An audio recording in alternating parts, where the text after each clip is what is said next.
거룩한 성전을 향하여 두 번째 시간입니다.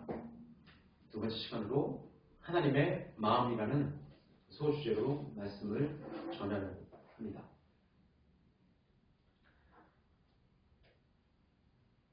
수르바벨 성전이 건축되고 시간이 흘렀습니다. 아닥사스스 왕 7년에서 20년, 즉 13년이라는 시간이 지났습니다. 13년이라는 시간이 지났는데 이 상황 속에서 느헤미야는 왕의 술 맡은 관원으로, 아닥사스스 왕의 술 맡은 관원으로 편안한 삶을 살고 있었습니다. 이 음료, 마실 술, 이것을 맡은 관료는 누구입니까? 왕의 신뢰를 받는 사람, 왕이 믿는 사람입니다. 왜냐하면 당시에는 많은 왕들이 독살의 위험, 살해의 위험에 노출되어 있었습니다. 자신이 가장 신뢰하는 믿는 사람이 아니라면 술 맡은 관원으로, 물을 맡은 관원으로 세울 수 없었습니다. 이 관원이 왕 앞에 나아갑니다. 그런데 그의 안색이 틀립니다. 그의 안색이 좋지 않습니다. 왕의 마음 가운데 술 맡은 관원이 안색이 안 좋다. 그럼 왕이 마음이 어떠십니까? 꼭 저자가 나를 헤아려 하는 것입니까? 다른 마음을 품으려는 것은 아닐까? 그럴 가능성이 있습니다. 그런데 이 왕은 느헤미야에게 무슨 일이 있냐라고 친히 묻습니다. 식민지에서 핍박받으며 고난받으며 살아가는 식민지 백성의 관원, 무시받을 수 있고 그렇게 천대를 받으며 살아갈 수 있는 사람에게 왕이 묻습니다. 느헤미야는 왕에게 이야기합니다. 그 이전에 어떤 일이 있었습니까? 하나님이라는 자기 친척이 와서 예루살렘 불타며 성물이 무너지며 폐허받으며 그 땅 자기 민족 유대인이 겪었던 그 고생들, 그 아픔들을 얘기합니다. 그 얘기를 듣고 너무나 슬픈 나머지 그 슬픔을 간직하며 왕에게 나아갔을 때 왕은 느헤미야에게 그 안색을 묻습니다. 그리고 내 땅 백성들이 고난당하고 핍박당하는 이 상황들을 이야기합니다. 거룩한 성전을 향해 나아가는데 우리의 마음은 어떤지 한번 곰곰이 생각해 보십시오. 한 세 가지 정도 오늘 본문을 통해서 하나님의 마음, 하나님의 뜻, 그 성전을 향해 나아갈 때 어떤 마음을 가지고 나아가야 되는지에 대해서 소개하려 합니다. 그 첫 번째는 하나님의 마음. 수르바벨 성전이 건축되고 13년 동안 성전이 불타며 폐허가 되었습니다. 성전이 문이 부서지며 거기 있던 그 사람들의 고난을 받는 이 상황은 먼저 하나님의 마음이라는 것입니다. 그 친척에게 하나님에게 느헤미야가 소식을 들었을 때 느헤미야의 마음은 어떻습니까? 그래? 그런 일이 있어? 그래, 어쩔 수 없지. 그러나 나는 먹고 살기에 걱정 없어. 나는 왕 옆에서 왕에게 돈을 받고 살아가고 있으니까. 느헤미야의 모습이 이랬습니까? 그를 울며 금식하며 슬퍼했습니다. 느헤미야 1장 4절 5절 말씀에 그는 울었다고 나와 있습니다. 종을 앉아서 기도했다고 금식했다고 나와 있습니다. 무엇입니까? 하나님의 마음이라는 것입니다. 하나님께서 슬퍼하는 것을 우리가 슬퍼해야 되며 하나님께서 기뻐하는 것을 우리가 기뻐해야 된다는 것입니다. 우리는 어떻습니까? 하나님께서 슬퍼하는 것을 슬퍼하고 있습니까? 하나님께서 애통하는 것을 애통하고 있습니까? 아니면 하나님의 슬픔은 하나님의 슬픔이고 나는 평탄하잖아, 나는 별일 없잖아, 그래 그건 그 일이고 난 괜찮아 라고 무관심하고 있지 않나 내 자신을 되돌아보기 바랍니다. 하나님을 사랑하며 주의 말씀을, 주의 계명을 따르며 나아가는 자들은 절대 무관심할 수 없다는 것입니다. 절대 하나님의 마음을 무시할 수 없다는 것입니다. 레위기 1장 5절 말씀. 주를 사랑하고 주의 계명을 지키는 자에게 주에서 긍휼을 베푸시며 또 그 언약을 지키신다. 그 하나님 내가 간구하나이다. 주를 사랑하고 그 주를 사랑만 하는 사람이 아니라 주를 사랑하는 사람은 어떤 사람입니까? 주님을 사랑하는 사람은 그 계명을 지키는 자 그리고 그 언약을 지키시는 하나님을 신뢰하며 긍휼을 베푸시는 하나님을 믿고 그렇게 기도하는 것입니다. 우리의 기도를 되돌아보십시오. 우리는 하나님을 사랑합니까?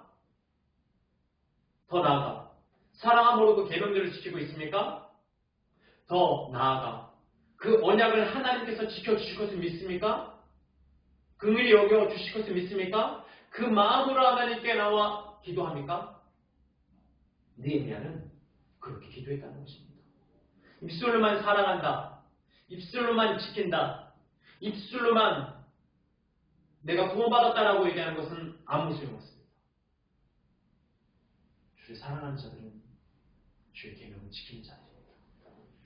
그 계명을 지킴으로 말미암아 하나님께서 우리를 향한 나를 향한 언약을 지키신다는 것을 확신하며 또 하나님께서 나를 긍휼히 여겨 주실 것을 신뢰하며 주님께 나아간다는 것입니다. 역대상 29장 3절 말씀. 다윗이 이 모든 것 위에 성전을 위해서 드린 이 모든 것 위에 내 마음이 하나님의 성전을 사모함으로 금과 은을 하나님께 드린다고 나와 있습니다. 이것이 무엇입니까? 다윗이 하나님의 성전을 건축하며 나아갔을 때 건축되어진 것은 보지 못했습니다. 그러나 다윗은 모든 것을 준비했습니다. 왜 그랬습니까? 내 마음이 하나님의 성전을 사모하고 그가 금과 은을 하나님께 드렸다는 것에 중심을 맞추는 것이 아니라 그가 하나님의 성전을 그의 마음이 하나님의 성전을 사모하고 그의 모든 것을 주님께 맡겼다는 것이죠. 여러분 우리가 하나님께 나왔을 때 우리 어떤 모습으로 하나님께 나아가고 있습니까? 정말 내 마음이 하나님의 성전을 사모함으로 하나님의 예배를 하나님의 말씀을 하나님의 계명을 사모함으로 기대함으로 사랑함으로 나오고 있습니까? 아니면 주일에 예배를 드리러 가야지. 기도해야 되니까 해야 되는 거 아니야? 말씀 읽어야 되니까 내 마음이 하나님을 향하고 있어야 됩니다. 내 마음이 하나님의 말씀을 사모하고 있어야지 그 말씀을 붙들고 있어야지 우리는 아버지께 나가 거룩한 예배를 거룩한 성전에서 거룩한 기도를 찬양을 할 수 있습니다. 사도행전 13장 말씀 사도행전 18장 32절 말씀을 보니까 이 다윗은 내 마음에 맞는 사람이다. 합한 자라 내가 내 뜻을 다 이루리라 라고 나와 있습니다. 내 마음에 맞는 자에게 하나님께서 하나님의 뜻을 이루시는 것입니다. 하나님의 마음을 맞는 자라는 것은 무엇입니까? 하나님의 마음을 잘 알고 있는 자, 깨닫는 자, 그 마음을 헤아리는 자, 기억하는 자라는 것입니다. 모든 사람들이 하나님의 뜻을 이룰 수 있는 것은 아닙니다.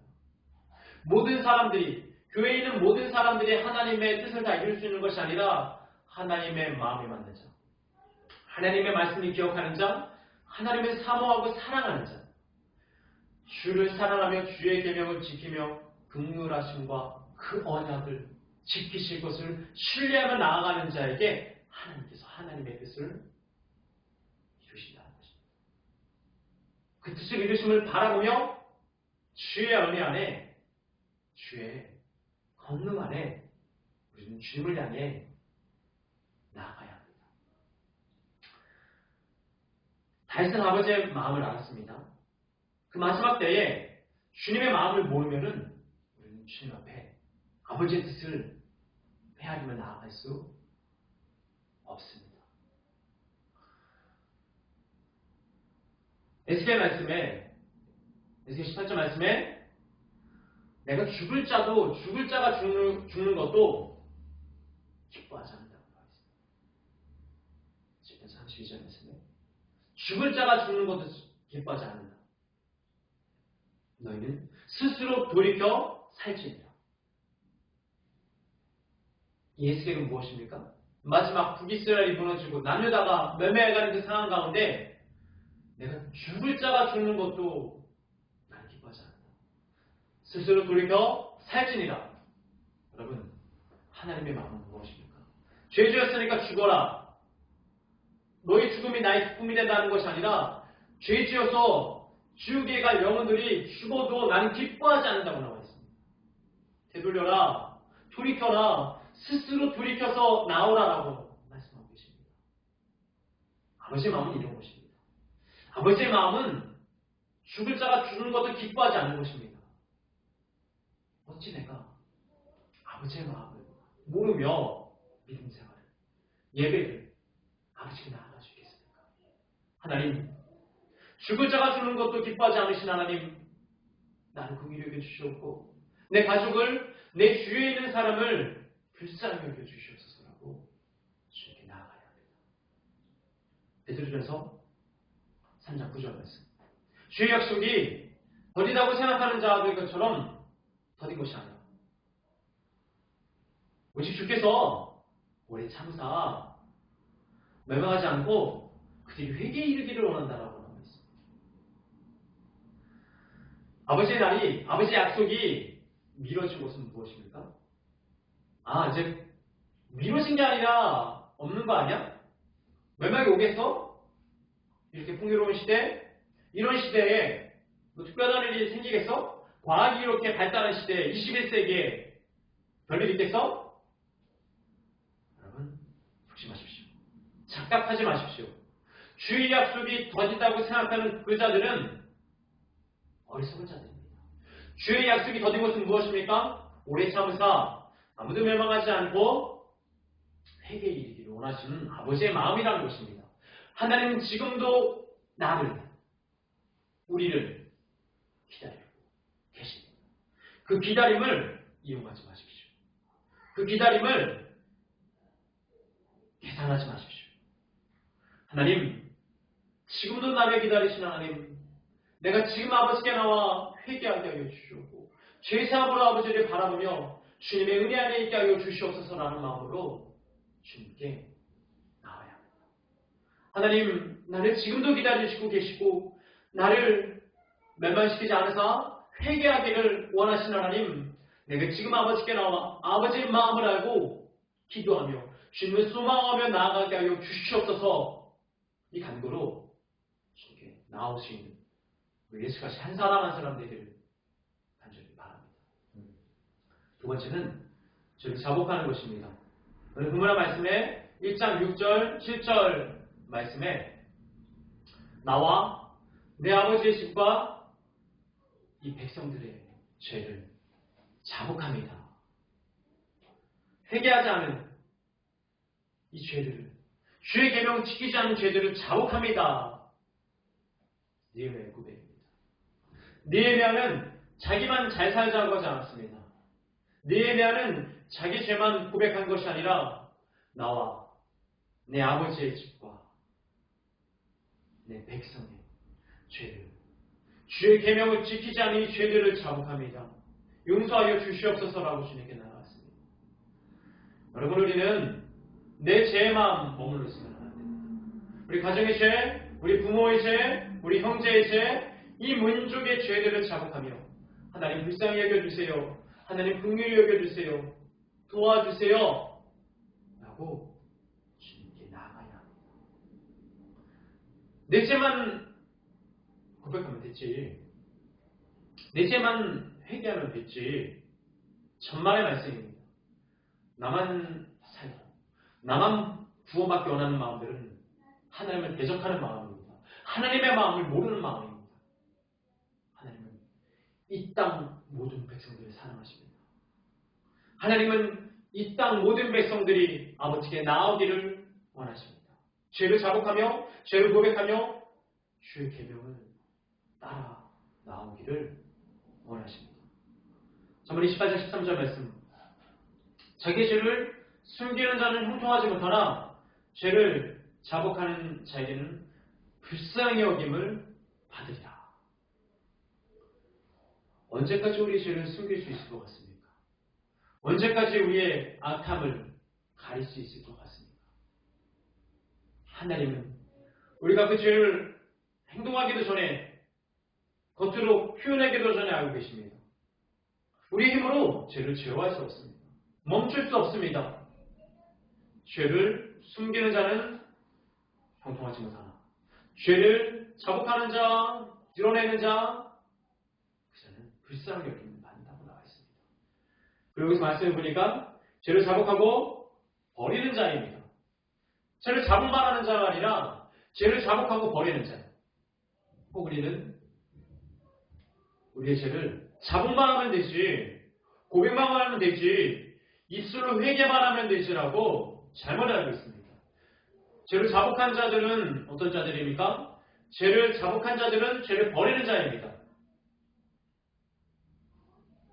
요단강에서 세례 요한이 세례를 베풀 때 천인만, 그냥 백성만 온 것이 아닙니다. 바리새인과 사두개인이 왔습니다. 그들도 역시 죄를 자복했습니다. 그런데 세례 요한은 그들을 향해서 독사의 자식들아, 임박한 진노를 피하려 하느냐, 회개의 열매는 맺으라라고 얘기하고 있습니다. 회개의 열매를 맺으라는 것은 무엇입니까? 죄를 버리고 죄를 떠나고 주님 앞에 돌아오는 말씀입니다. 죄를 입술로만 자복하는 것으로, 고백하는 것으로 모으면 안 됩니다. 그럼 우리도 똑같이 그 바리새인과 사두개인처럼 독사의 자식입니다. 하나님, 우리가 아버지께 나와 우리 죄를 자복하고 버리게 하여 주시옵소서. 자복하는 회개, 죄사함의 회개는 무엇입니까? 죄에 머물러 있는 것이 아닙니다. 죄와 같이 가는 것이 아닙니다. 죄와 동행하는 것이 아니라 죄를 버리고, 악을 버리고 성령님과 동행하며 나아가는 것입니다. 죄와 동행하든지 하나님의 영과 동행하든지 둘 중에 하나입니다. 어느 때는 하나님의 영과 동행하고 어느 때는 사단과 동행하고 말도 안 돼요. 우리가 아버지 안에 붙어 있었을 때 죄를 버리고자 하는 결단과 죄를 싫어하고자 하는 결단, 이 믿음이 우리에게 있어야 된다는 것입니다. 우리의 힘으로 죄를 끌어낼 수 있습니까? 하나님 도와주세요. 죄가 내 안에 밀려올 때마다 하나님 불쌍히 여겨주세요. 하나님 도와주세요. 살려주세요. 그 고백이 있어야 됩니다. 그 간구가 있어야 됩니다. 하나님, 저는 입술로 고백했으니까 됐어요. 저는 매일 회개하니까 괜찮아요. 하나님. 예수 그리스도는 의인을 부르러 오신 아니라 죄인을 부르러 오셨습니다. 아픈 자를, 병든 자를, 도와달라고 하는 자를 향해 오셨습니다. 하나님 도와주세요. 하나님 긍휼히 여겨주세요. 하나님, 내가 이 죄를 자복하는 것을 넘어 죄를 버리고 아버지께 나아가게 해주세요라는 믿음이 우리에게 있어야 됩니다. 느헤미야는 죄를, 자기의 죄만 고백하며 자복하며 나아가는 것이 아니라 나와 내 아비 집과 이스라엘 백성의 죄를 자복하며 버리고 아버지께 나아갔습니다. 여러분, 우리도 이제 죄를 버려야 되지 않습니까? 우리도 죄를 개척해야 되지 않습니까? 그렇기 때문에 하나님의 영이 함께하는 자는 죄가 가까이 왔을 때 죄가 부담스럽습니다. 죄를 쉽게 지지 않습니다. 어떤 면에서 죄를 쉽게 지고 유혹에 잘 넘어가는 자는 하나님과 동행하고 있지 않다는 증거입니다. 하나님의 영의 인도하심을 받고 하나님의 영과 동행하는 자는 죄를 자복하고 버리는 자입니다. 그 자에게는 하나님의 영이 운행해 주시며 주관해 주신다는 사실을 잊지 말아야 합니다. 누가복음 8장 5절에서 8절 말씀을 보니까 베드로가 예수님과 함께 강에서 물고기를 잡는 모습이 등장을 합니다. 자기 힘으로 밤새도록 물고기를 잡았는데 깊은 곳에 가서 또 낮은 곳에 가서 돌아다니며 물고기를 잡았는데 잡히지 않았습니다. 예수님께서 베드로에게 그의 힘으로, 그의 기술로, 그 어부의 능력으로 아무리 물고기를 잡으려고 해도 잡지 못했던 베드로에게 가서 그물을 내리라고 명령하십니다. 그때 베드로는 변명을 했습니다. 우리가 밤새도록 우리가 노력했지만 물고기를 잡지 못했습니다. 그러나 그의 고백은 무엇이었습니까? 그러나 말씀을 의지하여 그물을 던지겠습니다. 라고 예수님께 말씀드렸습니다. 세 번째 말씀은, 거룩한 성전을 향한 세 번째 말씀은 말씀을 붙드는 것입니다. 말씀을 붙드는 것. 그러나 내 힘으로는 안 되지만, 내 능력으로는 안 되지만 말씀을 의지해서 그물을 내리겠습니다. 물고기를 많이 잡습니다. 베드로의 고백은 무엇이었습니까? 주여, 주여, 나를 떠나소서. 나는 죄인으로소이다. 그러나 그는 말씀을 의지했기에, 이 베드로는 말씀을 의지했기에 죄인을 깨달을 수 있었습니다. 죄를 자복하고 죄를 끊고 어떻게 나올 수 있었다는 사실입니다. 여러분, 지금은 예수님께서 다시 살아서 우리에게 직접 말씀하시는 것이 아니라 이 성경을 통해, 이 성경 말씀을 통해 우리에게 말씀하십니다. 우리는 아버지께 나아갈 때 어떤 모습으로 주님께 나아가고 있습니까? 이 말씀을 가까이 하지 않는다면, 이 말씀을 읽지 않는다면, 이 말씀을 묵상하지 않는다면 누구에게 아버지의 말씀을 주겠습니까? 설교 말씀. 백날 들어보십시오. 하나님께서 직접 말씀하시는 이 보는 말씀이 없는데 어찌 들려지는 말씀으로 깨달으며, 어찌 들려지는 말씀만 가지고 주님께 나아갈 수 있겠습니까?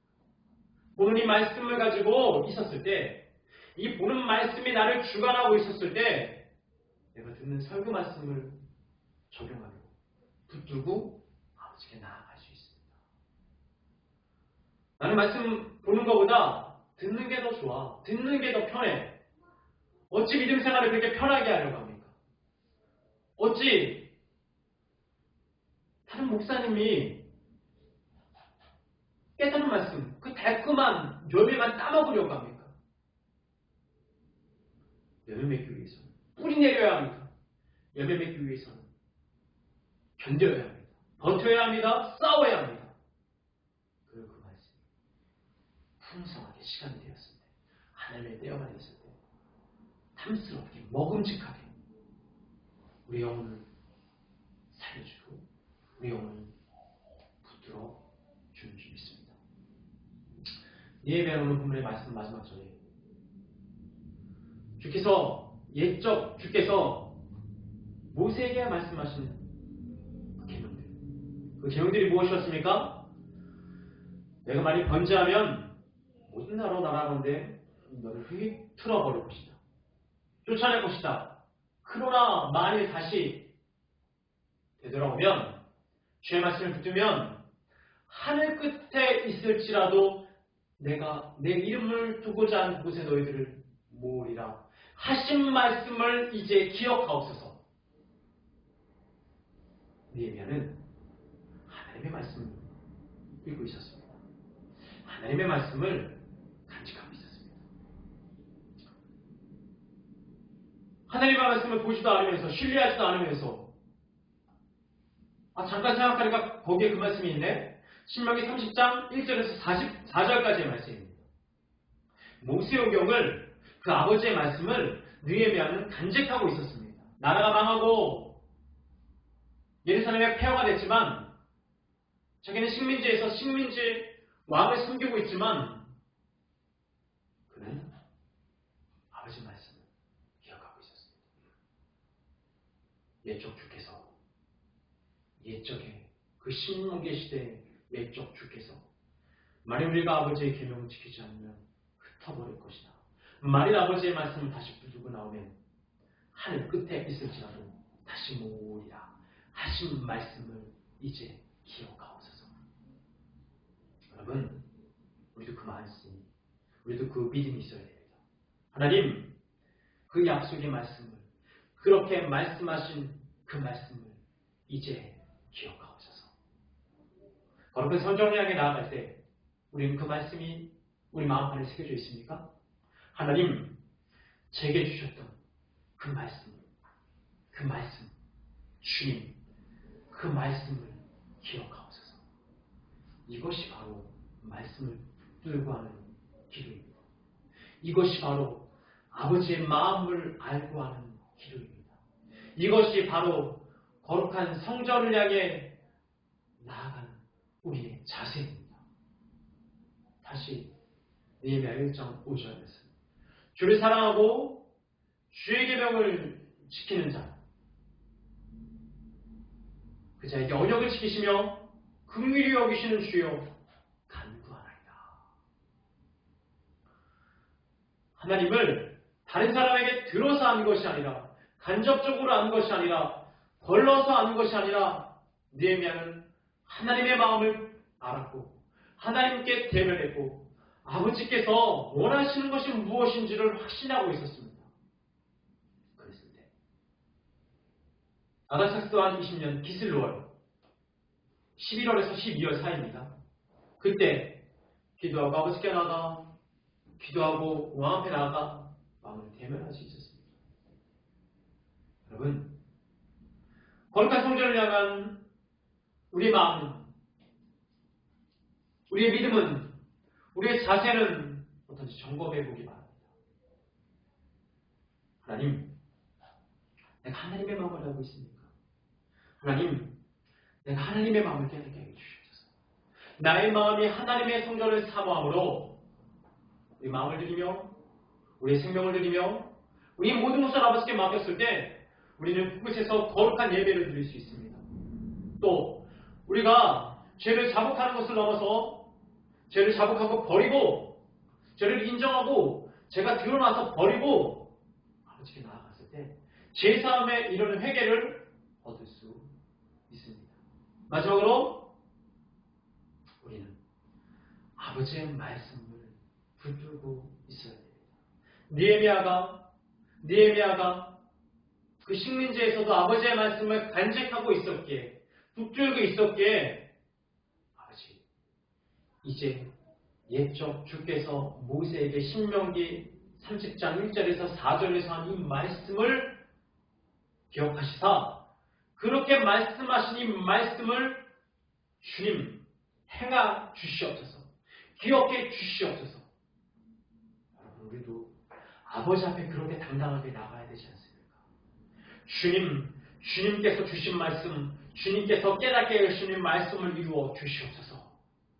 주님, 이 죄악된 세상에서 주님, 나와 내 아비 집과 이 백성의 죄를 용서하여 주시옵고 이 말씀을 기억하여 주시옵소서라고 나가야 되지 않습니까?